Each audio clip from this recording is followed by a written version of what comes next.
What's going on, ladies and gentlemen? Welcome back to Force Strategy Gaming. Today we're going to be taking an in-depth look at the follower system in Diablo 3. We're going to give you a better idea of how you're going to interact with them and what they're going to mean to you personally as a player. The first follower we're going to be taking a look at is the Templar. His name is Carmack. Now, the Templar is a heavily armored, tough character that can be spec'd into either a very aggressive damage absorption role or into a supportive healing role. So this is basically going to be the tank version of the follower. He's going to be up on the front lines, or if you choose, depending on how you spend his talent points, you can use him as kind of a supportive healing character. The next follower is the Scoundrel. His name is Lyndon. Now, the Scoundrel is a throwback to the Rogue of the original Diablo, a conventional range character who uses crossbows, but also has more damage options and some light crowd control abilities. So this is going to kind of be the variation of the Demon Hunter Amazon kind of fighting in the back, but there is also some crowd control available with him. And then lastly, for followers, we do have the Enchantress. Now, the Enchantress's name is Irina. The Enchantress tends to be focused on range DPS, but can also be spec'd into kind of a player enhancement role, providing buffs for yourself and debuffs for your opponent, and then also some crowd control abilities with her as well. You will be discovering the followers in the world as you journey through Sanctuary. Each follower is a part of the main story arc, and they all have a unique history and distinct personalities.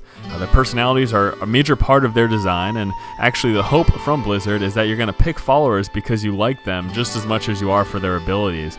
They really wanted to flesh out their characters and make them kind of something that's a main focus for you is you know, how they act, how they talk, and how they respond to you and the world around them.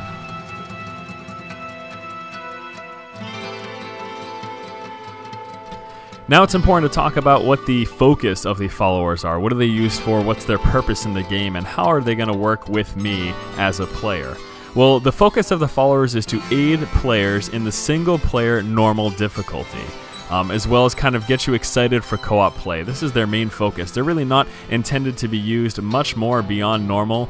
Keep in mind the game difficulties are normal, hell, and nightmare. It is certainly possible to use them in hell and nightmare, but they become much less effective at that point in the game.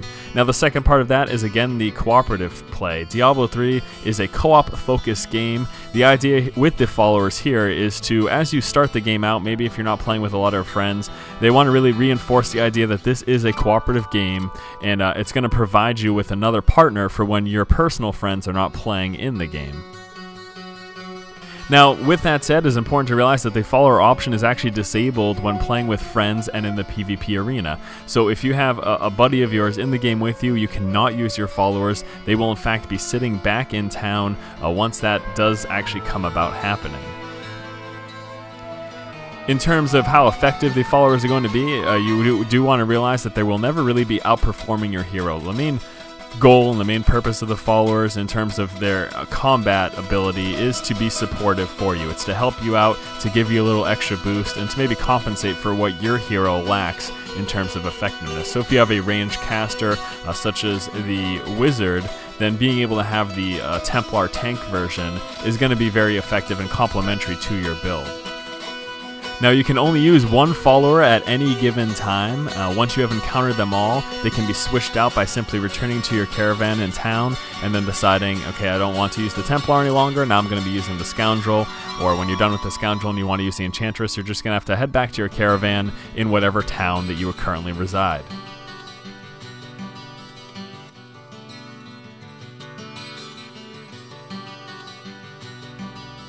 Each follower has a total of 12 skills. Now, you can choose 4 of those 12 skills to use. The skills are going to be unlocked in tiers, starting at level 5 and then 10, 15, and 20. So progressively, with every 5 levels up till 20, you're going to be unlocking additional skills to use, and you can have up to 4 of those skills available active at any given time. Followers are going to be playing differently depending on the skills that you assign them. If you activate your Templar's healing skills, they're going to be prone to kind of sit in the back and assist you in the battle. However, if you activate their tanking skills, then they're going to be more likely to be in the front line soaking up damage. So depending on how you want your follower to play out, it's going to be determined by the type of skills of that follower that you decide to have activated. Now, in terms of gearing, you will not actually be gearing your followers in the typical sense, meaning a chest piece, shoulders, helm, gloves, things like that. That's not going to be a focus of you. They really want you to be able to kind of focus on your main character and not have to think about trying to gear and level two characters at the same time. Instead, what's going to happen is you're going to have the option of giving them weapons, rings, and amulets. In addition to this, there's also a special unique class item slot available for each follower that's going to be unlocked at level 25. These items will aid the follower, but primarily they're actually used to further the game's story. They're really lore focused, these additional follower specific items. In terms of visuals, the followers will acquire more and better looking gear as they level up, but this is, again, out of the player's control so that you can kind of focus on your own hero. You can kind of think of this akin to the artisan system. As you level up your artisans, their surroundings get much more visually pleasing. The same thing's going to be happening with the followers. As they level up, they're going to look more and more powerful.